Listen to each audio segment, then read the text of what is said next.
Ya, ini merupakan sesi preskon resmi sebelum pertandingan timnas Indonesia melawan Uzbekistan di babak semifinal Piala Asia U23 yang dilakukan oleh Coach Sintayong. Sebelum lebih jauh, aku gak pernah bosan-bosannya untuk ingatkan teman-teman, ketika teman-teman tonton video ini, jangan lupa tekan tombol like-nya. Sebelum video ini, kita sudah membahas soal larangan nobar timnas Indonesia di Piala Asia U23. Aku harap teman-teman tonton video tersebut sampai akhir. Karena apa? MNC Group sudah melakukan klarifikasi soal larangan nobar timnas Indonesia. Nah, klarifikasi yang dilakukan oleh MNC Group secara substansi persis seperti yang kita ulas di video sebelumnya. Silahkan tonton. Oke, poin kedua, kita masuk nih ke beberapa statement penting yang disampaikan oleh Coach Sintayong, pun termasuk pelatih dari Uzbekistan yang secara pendekatan beberapa ID teman-teman mirip nih dengan yang dimiliki oleh Coach Sintayong. Pertama, pelatih Uzbekistan katakan pertahanan terbaik itu langsung berasal dari striker. Dan ini menjadi salah satu alasan kenapa Uzbekistan sepanjang sebelum menghadapi timnas Indonesia teman-teman tak kebobolan. Nah, apa yang disampaikan oleh pelatih Uzbekistan ini serupa dengan gaya style yang dimiliki oleh Coach Sintayong. Bertahan itu dimulai dari striker.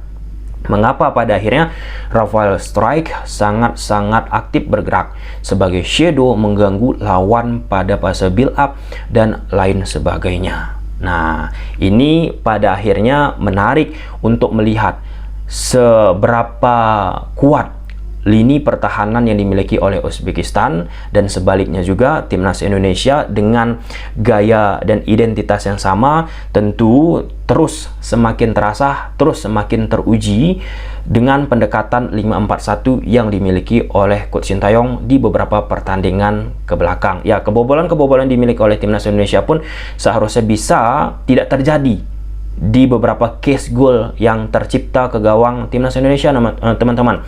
Ya, tentu setelah kejadian-kejadian tersebut bisa menjadi bahan evaluasi bagi Coach Sintayong. Contohnya situasi gol kedua yang diciptakan oleh Korsel, itu kan nggak mesti tercipta gol, tapi kebobolan lewat transisi cepat. Kemudian poin ketiga, ini optimisme yang dimiliki oleh Coach Sintayong luar biasa. Soal mentalitas lagi, Sintayong bilang, saya tidak memiliki tekanan, saya hanya menikmati momen ini bersama para pemain. Kali ini saya akan membuat tim Indonesia melaju ke panggung Olimpiade.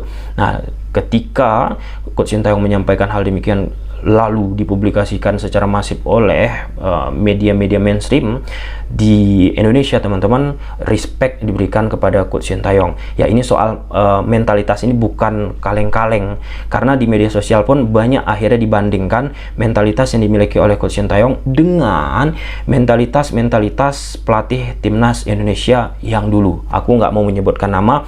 Dulu ada salah satu pelatih timnas Indonesia kita menyebutkan menghadapi Thailand sangat sulit kita mengalahkannya. Di sisi lain, di era Coach Sintayong sekarang, mau menghadapi tim manapun itu, Coach Sintayong menekankan timnas Indonesia pasti bisa.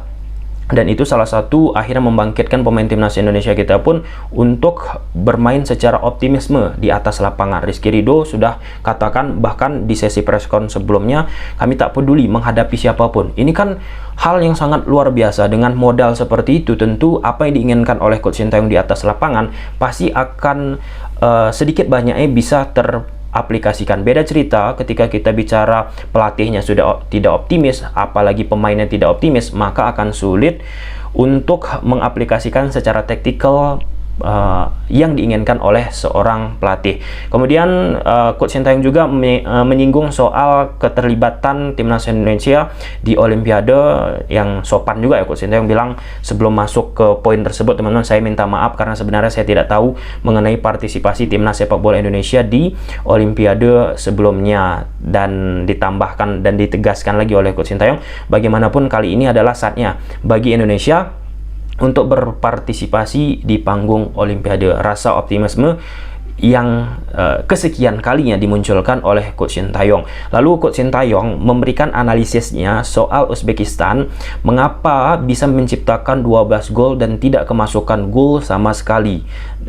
Di situ Coach Sintayong memperhatikan transisi yang cepat dimiliki oleh Uzbekistan dari menyerang ke bertahan, dari bertahan ke menyerang.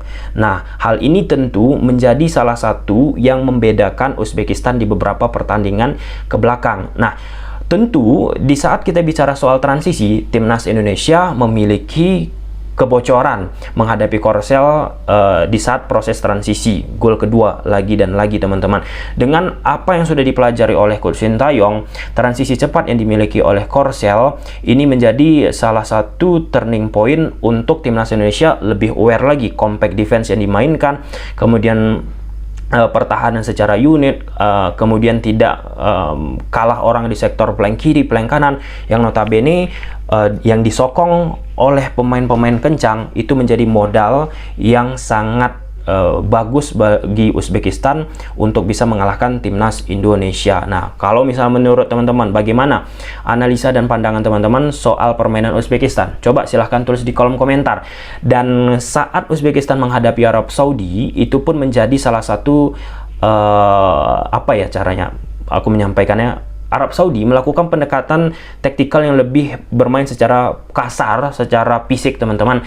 Sedikit-sedikit pelanggaran, sedikit-sedikit senggol, itu kan untuk mengantisipasi kecepatan dari Uzbekistan, mengganggu plan yang dimiliki oleh Uzbekistan, sehingga Uzbekistan ketika menghadapi Arab Saudi nggak begitu istimewa seperti laga-laga sebelumnya. Tentu kalau kita melakukan analisis bukan hanya di satu pertandingan, tetapi secara maraton 4, 5, 6, 7, 8 pertandingan. Dalam konteks secara umum ya teman-teman, tapi dalam konteks turnamen ini tentu Coach Sintayong harusnya sudah menganalisa semua pertandingan yang dimiliki oleh Uzbekistan. Lalu ditambahkan oleh Coach Sintayong, secara pribadi sebagai pelatih saya tidak punya pengalaman kalah dari Uzbekistan, meski Uzbek sangat bagus dengan anggota yang baik pula, dengan pemain yang baik pula. Saya memiliki kenangan baik dan perasaan yang baik pula, maka kami memerlukan perasaan yang bagus dan keberuntungan. Saya juga akan memiliki persiapan yang bagus. Itu yang disampaikan, poin-poin penting ya yang ditekankan oleh Coach Sintayong juga. Ya, saat kita bicara di babak semifinal Piala Asia U23, tentu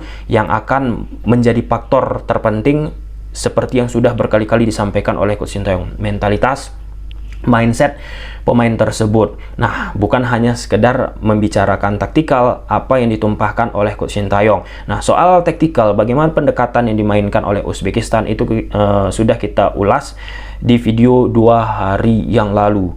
Dan dengan beberapa elemen-elemen tersebut, tentu pertandingan menghadapi Uzbekistan ya harusnya timnas Indonesia pun mempunyai peluang.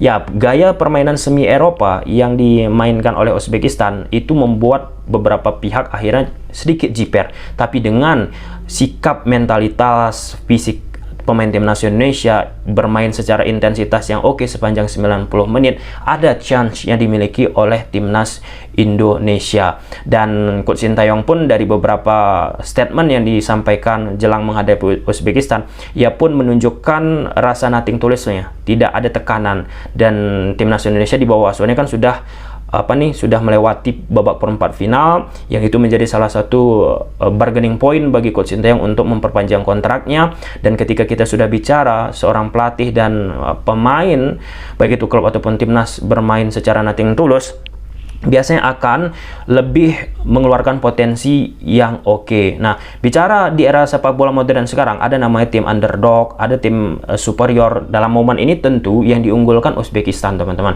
Dengan segala prestasinya, dengan segala kedikdayaannya, apalagi mereka mempunyai prestasi yang cukup oke lah di beberapa turnamen Piala Asia U23 yang mereka ikuti. Di sisi lain, timnas Indonesia ini merupakan keterlibatan pertama kali di event Piala Asia U23.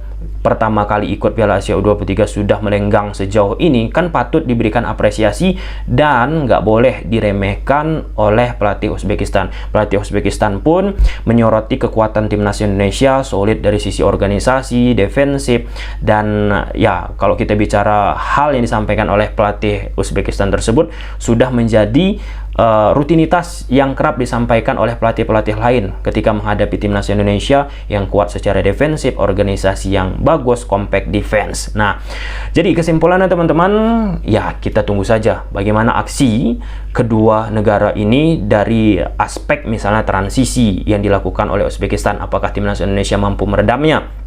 Kemudian kedua, apakah timnas Indonesia akan mengikuti jejak dari Arab Saudi yang secara physically mencoba mengganggu plan yang dimiliki oleh Uzbekistan? Dan yang ketiga tentunya aspek permainan plank dari back to front attacking itu tentu menjadi salah satu antisipasi yang sangat penting dimiliki oleh Coach Sintayong. Ya, aku rasa dengan hal-hal yang sudah diamati oleh Coach Sintayong, banyak poin-poin yang sudah ia tandai, yang sudah ia marker teman-teman untuk membendung permainan dari Uzbekistan. Nah, dalam momen ini kan grafik timnas Indonesia berada ataupun mempunyai momentum sih untuk melaju ke babak final Piala Asia U23.